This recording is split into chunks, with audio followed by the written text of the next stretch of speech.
Clavo intramedular sin fresado para tibia. Para la inserción del clavo sin fresado para tibia se coloca al paciente en posición de decúbito supino, con las rodillas flexionadas un mínimo de 90 grados, con el fin de no lesionar la rótula durante la apertura del canal medular y la inserción del clavo. Para la apertura del canal medular se utiliza un mango en T para la aguja guía de 4 milímetros y una gubia cilíndrica de apertura y un protector de tejidos blandos. Se determina el punto de entrada en la tibia proximal con ayuda de la aguja guía colocada sobre el mango en T. El punto de entrada óptimo está situado debajo de la superficie articular en la prolongación del eje longitudinal del canal medular.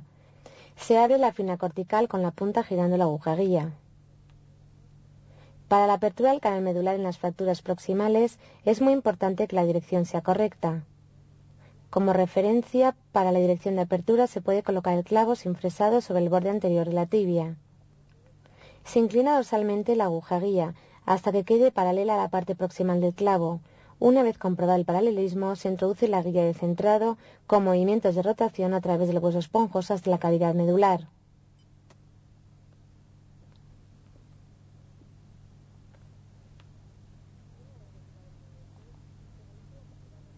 Una vez retirado el mango en T, se realiza la apertura propiamente dicha con la gubia cilíndrica, ya que la gubia de apertura es canulada y permite trabajar sobre la guía de centrado. Se desliza completamente hacia adelante el protector de tejidos sobre la gubia, ya que de lo contrario los bordes cortantes podrían dañar las partes blandas existentes alrededor del punto de entrada. Por ello es muy importante desde un punto de vista clínico utilizar el protector de tejidos blandos. Además de los bordes cortantes de un instrumento, este también protege las manos del cirujano. En el modelo retraemos el protector hacia atrás intencionadamente, para ver cómo la gubia de apertura atraviesa la cortical y cómo se va abriendo el canal mediante ligeros movimientos de rotación. Ya que el hueso artificial es más duro que el hueso humano, esta apertura de la cortical debe realizarse con cuidado. Una vez que el filo de la gubia de apertura entre en contacto con la cavidad medular, se retira. Contrariamente a lo que sucede con el hueso humano, en el modelo puede pasar que al retirar el instrumento quede un tapón óseo que no puede ser retirado con el instrumento. En caso de que esto suceda, se debe quitar el hueso de su sitio y sacar el tapón mediante golpes. Para determinar la longitud adecuada del clavo, utilizamos una plantilla especial que se coloca sobre la radiografía de la tibia intacta, en donde se puede ver la longitud exacta del clavo.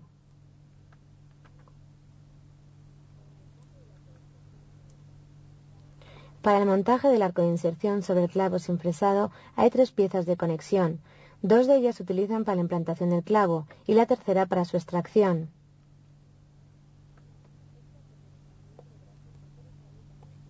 Este acople rectangular deberá siempre ser usado cuando al insertar el clavo se utilice el montaje para ayudar en la reducción de la fractura. Sin embargo, este acople rectangular agranda la sección transversal del clavo, con lo que ensancha la cortical en el punto de entrada. La pieza de conexión sin acople rectangular no agranda la sección transversal proximal del clavo. Este montaje solo puede ser utilizado cuando el clavo se puede introducir con facilidad en la tibia. En nuestro modelo utilizamos la pieza de conexión sin protector, que es introducido desde abajo en el arco de inserción. El tornillo de conexión se atornilla desde arriba a través del arco de inserción y de la pieza de conexión en el extremo proximal del clavo, tras lo que se aprieta con la llave. Al hacer esto, es importante que el extremo proximal del clavo quede bien adaptado en la pieza de conexión. Orientando lateralmente el arco de inserción se facilita la introducción del clavo. El clavo sin fresar para tibia con el instrumental colocado se inserta a mano todo lo que se pueda. Contrariamente a la aplicación clínica rutinaria, en el modelo artificial puede suceder que se tenga que golpear el clavo dosificando golpes con el martillo.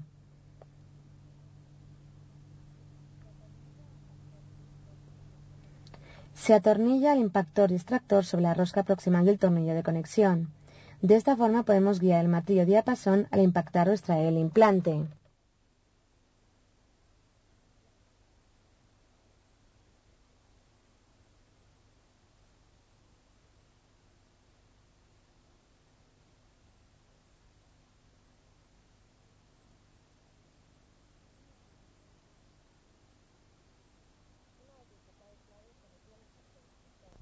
Una vez insertado el clavo, se retira el impactor extractor.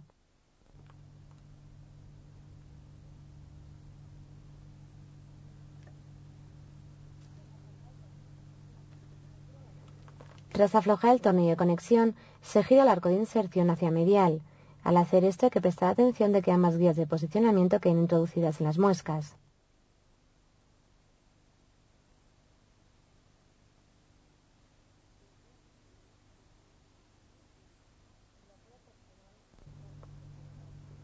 Bloqueo proximal del clavo sin fresado para tibia.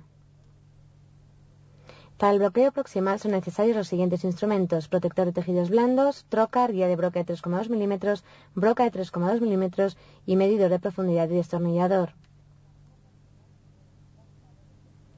En la zona proximal se puede insertar el clavo de dos formas diferentes.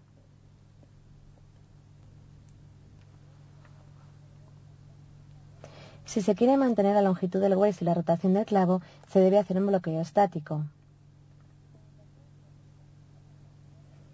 Si con el bloqueo solo se pretende evitar la rotación de la tibia, se puede realizar un bloqueo dinámico. Vamos a demostrar primero el bloqueo estático.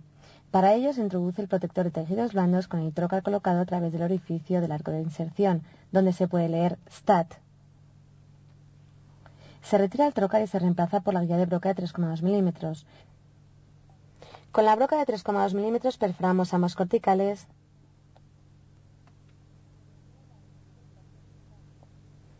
y medimos la longitud del perno necesaria. Para que la punta del trocar del perno de bloqueo atraviese la cortical distal, se deben añadir 2 milímetros a la longitud medida.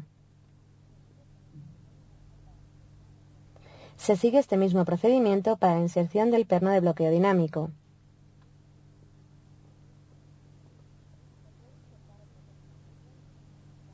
Se puede insertar otro perno de bloqueo en dirección oblicua, además de los dos pernos de bloqueo colocados en dirección frontal.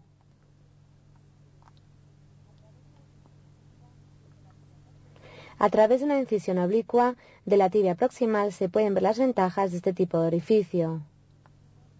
Mediante la posición ventral del clavo, que aquí se ve en negro, no siempre queda garantizado el anclaje óseo del perno de bloqueo en la cortical fina.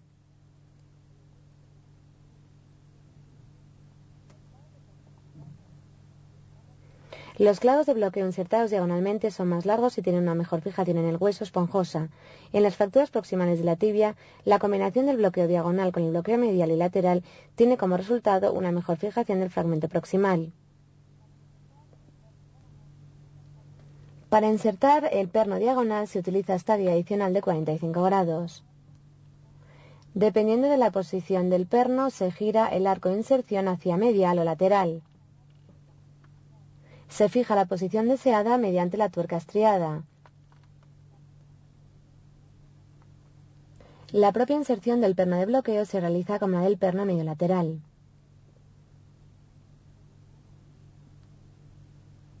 Se retiran la guía y el impactor.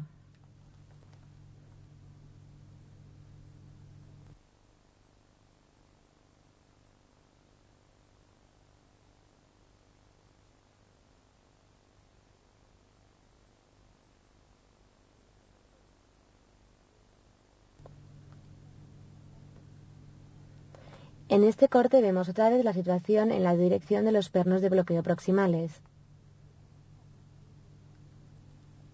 El tornillo tapón impide el crecimiento de tejido en el extremo proximal del clavo y facilita la explantación tras la consolidación de la fractura.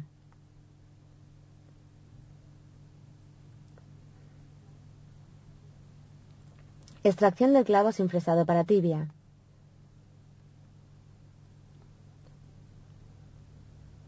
Tras extraer los pernos de bloqueo, se fija la pieza de conexión denominada extracción sobre el extremo proximal del clavo con el tornillo de conexión.